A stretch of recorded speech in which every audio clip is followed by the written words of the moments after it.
This is SGTV Weekly News with Spencer Buckler.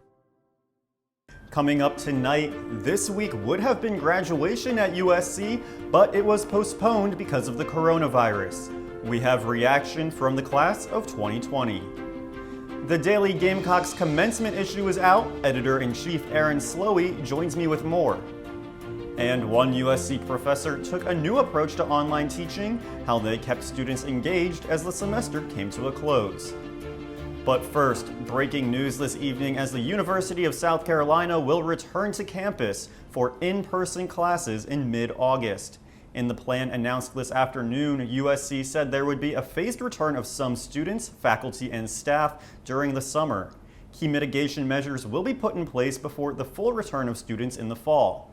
These measures include testing available for all students, faculty, and staff, comprehensive identification of positive cases, and contact tracing, an increase of single occupancy rooms in residence halls, social distancing for classrooms, lecture halls, social gatherings, and sports activities, modified dining options, space on campus for self-quarantine and self-isolation, strong encouragement of social distancing off campus, and alternative arrangements for high-risk students and employees. President Caslin and other university officials hosted a town hall earlier this evening. In a letter to the USC community, Caslin said, "We respect each person's decision to either return or delay their return, and we will expand our online course offerings to accommodate those who choose to remain away." However, what will happen with sports events in the fall is still up in the air. SGTV's Tom Santinello joins me now. And Tom, what do you know about people returning to games in the fall? Yeah, so with school coming back to in-person for the fall, I think the next question for a lot of students and fans across the country is what this means for college athletics. And the reality is that right now it really just doesn't mean all that much. The SEC has still suspended all in-person activities through the end of the month, so there's no practices, everything's virtual, all clinics are canceled throughout the summer. And even if there are games, there's really no guarantee that, one, fans will be allowed to show up, and two, that they even will show up. Recently, the Seton Hall School of Business conducted a poll, and their findings said that 72% of fans will not feel comfortable going to sporting events without a vaccine. But I mean, then there's, on the flip side of that, you have people like Dabo Sweeney from Clemson or South Carolina's Will Muschamp saying they're planning for packed stadiums. I mean, that's the environment that they're used to, and until they're told otherwise, that's what they're going to do. So, I mean, school reopening is a big step for sports, but the reality is there's still a lot that needs to be determined, both whether or not games are going to be played and if fans are going to be allowed. Have any schools made announcements about their athletic schedule? So no school has made any decision on athletics or the schedule for this fall, and you almost have to wonder if that's going to be a call for schools to make. The NCAA and the individual leagues are the ones who stepped in and canceled competition this spring, so it'll be interesting to see how much, if any, autonomy schools are given in making decisions like this. You had Notre Dame go on record the other day with their athletic director, Jack Swarbrick, saying that he expects the football season to go on as scheduled, and he expects students to be able to attend, because if student athletes are able to play, he says students should be able to, go and watch it. The SEC Commissioner Greg Sankey almost echoed that when he said that he expects football to be played this fall, and I would assume that he's planning on all athletics to be played this fall if he's planning for football. Notre Dame also kind of set a de facto deadline of July 1st for a decision to be made on athletics, because a lot of coaches around the country are concerned that if players aren't given enough time to prepare and get in proper shape, there's going to be an influx of injuries when and if play resumes. There's also a big question of whether or not all teams are going to participate if there are any athletics this fall, because some states may still have stricter guidelines in place when others start practicing. So you have to wonder, how is that going to impact competition? How is that going to impact the readiness of players? So really the reality is that there's still just a lot up in the air when it comes to athletics, and it'll probably be another couple weeks at the least before anything gets announced. Well, thanks, Tom.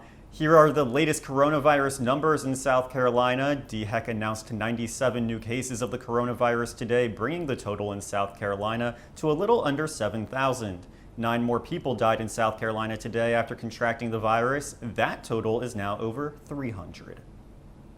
Well, the end of the semester usually means graduation, but it was postponed due to the coronavirus. I got the chance to talk to a few seniors as their time at USC comes to a close. It's May at USC, and while that usually means finals, move out, and time outside, The campus now sits almost empty, waiting for students to return after in-person classes were canceled for the rest of the semester. But one group won't be returning to the brick pathways and grand fountains: the university's senior class. It's just sad because seeing all my friends that graduated last year and all the fun stuff they got to do in their last few weeks, and knowing that me and my friend group are not going to have that is just really sad to think about. The largest box going left unchecked? Graduation. Normally, graduation is held here at Colonial Life Arena, where thousands of people come out to celebrate the recent graduates. But now their families are having to come up with new solutions to mark the milestone after that event was postponed. My family is throwing me a graduation ceremony next weekend, so I get to walk across the living room. The university currently says they are actively exploring options for rescheduled in-person ceremonies when it's safe to host them. For some, a postponed ceremony is enough. Graduation was me and my friends' main concern, so if we can still have that in August, I'll be very happy about that. But others are hoping to move forward without it. I'm not really planning on coming back in August to walk across the stage, just because I'm kind of hoping that by then I'll have a full-time job and we'll have moved on. And without a ceremony, graduation photo shoots have also been put on pause.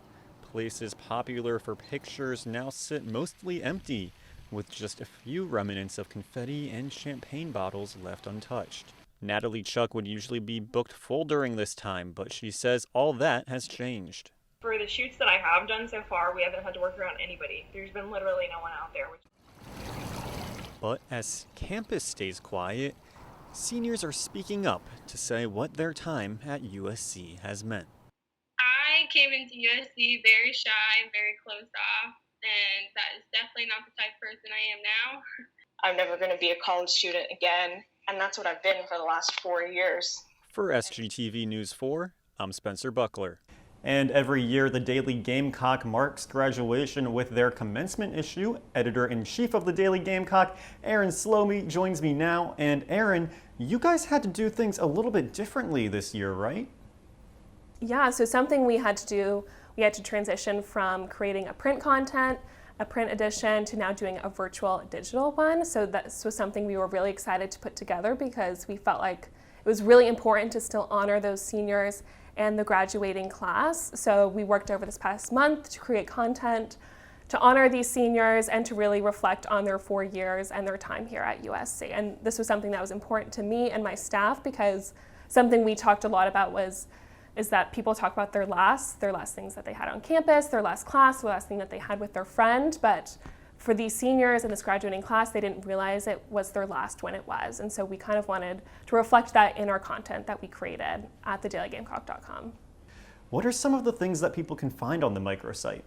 Yeah, so the microsite is split up into a couple different sections. We have news that looks back at the USC in news in the past 4 years. We've also done sports, the best moments in sports from the past couple years as well, game day outfits. We've done arts and culture too. Some of the different things we talked about was apparel on campus as well. And then we did something new, which was advice. So we reached out to a bunch of different people on campus that were prominent leaders, and for example, like President Caslin, former President Harris Pastides, Coach Don Staley, and we have a video from Mike Coulter, which we also have more as well, but those were some of the ones that I was super excited about. And as they were going through our process, really reading those really touched me, and so I'm excited for those and for the seniors and graduating class to read those as well. Now, what are some of those big stories that you guys decided to feature?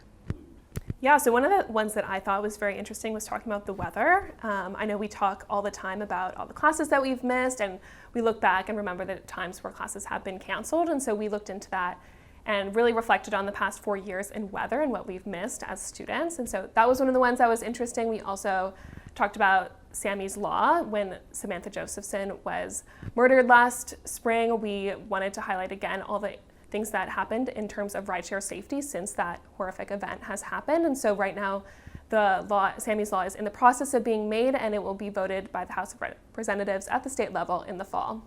Students also sent in letters talking about some things they're going to miss. What are some of those things that you read? Yeah, so some of the things that I read a lot had to do with football games, basketball games, but then also a lot of what students were involved in on campus. I think the people that enjoyed their time here the most were the ones that were super involved. That's where they found their community and their friends, and so it was really nice to read that really USC could be a home for anyone, and it really just depends on what you get involved with. Well, we look forward to reading it. You can find the issue on the specials tab on dailygamecock.com. Thanks for coming on, Erin. Yeah, thank you, Spencer. This week is Teacher Appreciation Week, and as the semester comes to a close, one USC professor is going the extra mile, but not without a helping hand. News 4's Ward Jollis has more. In a new age of learning, filled with clicks, keyboards, and conference calls, one thing holds true. The online classroom is definitely a switch-up. It has been definitely a lot harder to stay motivated and actually want to stay up to date on assignments. USC weather and climate professor Greg Carboni is just one of many professors adapting to these unexpected changes. I would say the negative part of the experience is just the loss of connection, the idea of not knowing how much student progress is happening. But luckily for him, Professor Carboni has a friend to help him out. You need me to do a lecture. Sounds dangerous. How much worse could I be than you? Dr. Carboni's puppet friend, or Little Greg as the students call him, has been Carboni's way of bringing the life back to the classroom, but has left many in his class with some questions. What the heck?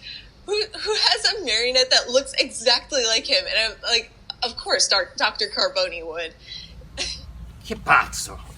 As it turns out, the marionette was actually a birthday gift from Carboni's sister, and a feisty gift, to say the least. They barely listen to you in person. You lecture, they shop for shoes. They construct their fantasy football and baseball teams. They watch Netflix. He's a bit of a wise guy. He's not terribly helpful in the first throes of this. He's just kind of saying, look, this is going to be impossible to do. Oh yeah, that'll work great. Despite his sometimes inappropriate sense of humor, It has come to my attention that the previous scene included a wardrobe malfunction. Little Greg helps teach students all sorts of weather-related lessons, and even uses some heavy machinery to do it. Start with a little thing. From drawing fronts, And that, ladies and gentlemen, is how you draw fronts. to using green screens. Wait, where's the map? Where's the map? There we go, okay. You see a cold front here. But regardless of how silly it may seem, If you don't make the video, I will. Go ahead, wise guy. Make your own video. Now I'm in trouble.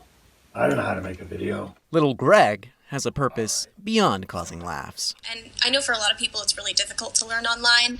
So having something that brightens their day a little bit and brings broadcast meteorology into kind of a humorous light, it makes it funny and more engaging. It's been really great. Whether or not it necessarily helps them retain the information better, I couldn't tell you, but I think it does really demonstrate that he's still very emotionally invested in his teaching. And I think I think that students appreciate that. 2, 3. For SGTV News 4, I'm Ward Jollis. Paper covers rock. Give me the microphone. Thanks, Ward. Well, that does it for weekly news. From all of us at SGTV, stay healthy, and we'll see you next week.